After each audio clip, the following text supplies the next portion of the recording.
Have you been waiting for an EC launch amidst all the condos that have been launching like crazy this year? Well, wait no more. Get ready for the most anticipated EC launch in 2023. Hi everyone, I'm Eunice from Propedia and welcome to the channel. In this episode, I'll be talking about this brand new development in the West that might just be for you.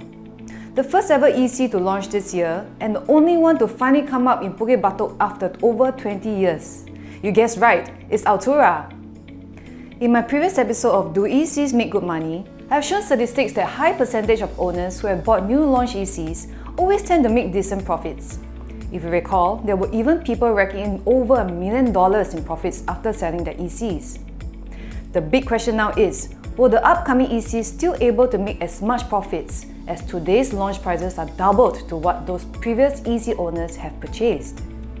I'm going to take Altura as an example as I've come up with a couple of pointers to share with you. That is, number 1, price gap between resale EC and new launch EC.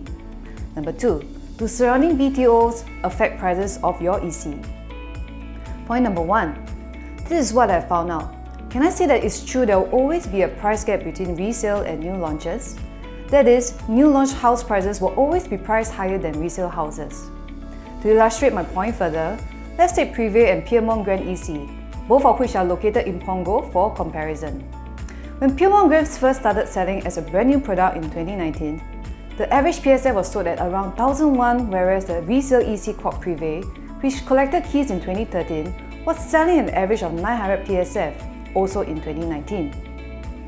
Piermont Grand prices were about 22% higher than Privé. Let us take another resale EC in Punggol, Twin Waterfalls, that TOP'd in 2015. They were selling at an average of 950 PSF in year 2020. Piermont Grand is about 16% higher in prices. Now we take a look at the west side of Singapore. Soul Acres in Choa Chu Kang, which TOP'd in 2018, is already selling in the market today for an average of 1380 PSF. And guess what?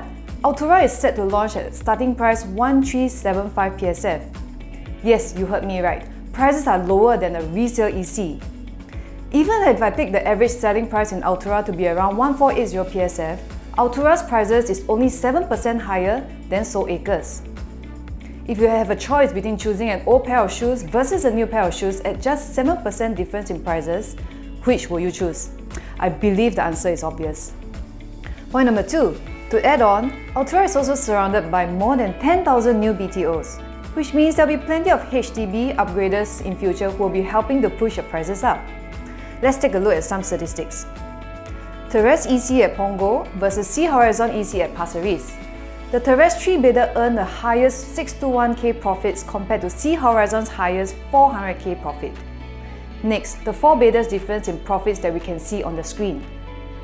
788k versus 341k. 5-bedders. 897k versus 592k. May I guess, why is there such a big difference in earnings? Around the time that Sea Horizon MOP'd in 2021, there were no surrounding BTOs that had yet to obtain their 5 years MOP mark for at least during the period from 2021 to 2023. On the other hand, for Terrace that MOP'd in 2022, there were close to 4,000 BTOs that MOP'd. Taking the west side ECs for comparison, Westwood at Jurong West versus Soul Acres at Choa Chu Kang. On the screen, we clearly see that Soul Acres emerged as ultimate winners in terms of higher profits, which can be attributed from the same scenario we talked about earlier for Sea Horizon versus Terrace. Now you may ask, why will surrounding BTOs that obtain the MOP period affect the prices of ECs?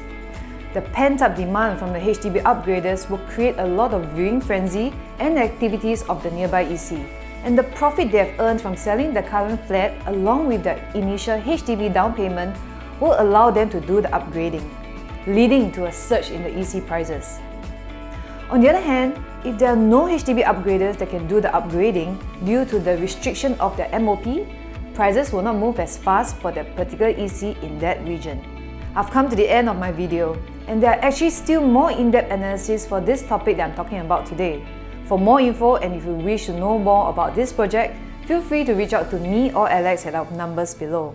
Contact me today. Bye!